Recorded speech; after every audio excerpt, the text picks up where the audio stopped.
হরে কৃষ্ণ, রাধে রাধে বন্ধুরা। আমি চলে এসেছি আমার কাজে। দেখো, আজ একটা নতুন ধরনের কাজ আছে। জাস্ট বসে গেলাম আমার ছিটে। এইটা হচ্ছে টেলারদের একটা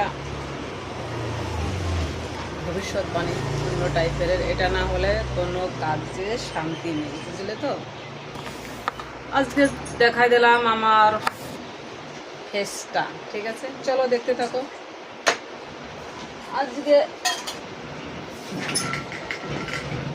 প্রচণ্ড গরম। প্রথমে একটু জল খেয়ে নিই, ঠিক আছে?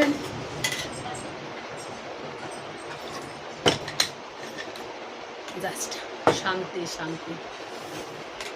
জল আমাদের জীবন, সবাই তো জানো, এটা ছাড়া বাঁচা যাবে না। কিন্তু প্রচণ্ড গরম পড়ছে। উপরে পাংখা চলছে, দেখা যাচ্ছে কি না যাচ্ছে জানে কে। উপরে পাংখা চলছে যেহেতু। যাই হোক, আজকেও আমার একটা এমার্জেন্সি কাজ আছে। ব্লাউজটা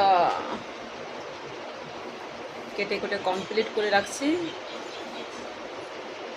আজকেই বানাবো, ঠিক আছে? অনেক লেট হয়েছে তো, তবু 2 ঘন্টা সময় লাগবে, হয়ে যাবে। সে বিকাল টাইমে নিবে, বিকাল বলতে 4টায় নিবে। এখন বাজে জাস্ট কত বাজে, আমি চলে এসেছি এখানটায়। ঘন্টা অনেক লাগবে, মোটামুটি হয়ে যাবে। যাই হোক, দর্জিদের কাজটি কি বলো তো? এই সুতা দেখো, কত সুতা। হ্যাঁ, ঠিক আছে। এইটা ম্যাচিং খুঁজতে খুঁজতে অনেকটা টাইম লেগে যায়, কিন্তু ঠিক আছে, দেখি কি করে কি হয়।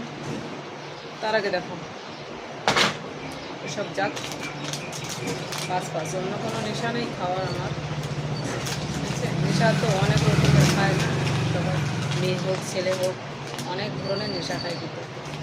কিন্তু আমি মাঝে সাঝে দেখতে পাচ্ছ এটা পাস না।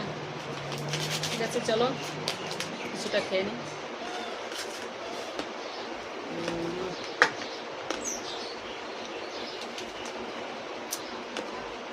দাঁত পোকা খাওয়া আছে, তাই একটু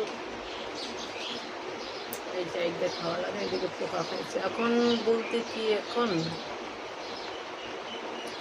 কলিকাল তো।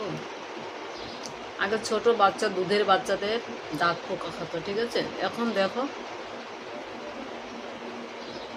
অনেকজন তো জিজ্ঞেস করে দেখবা, বড় মানুষেরও দাঁতে পোকা।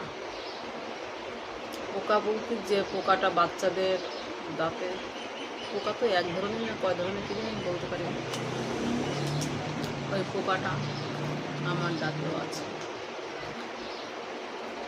যাই হোক বন্ধুরা,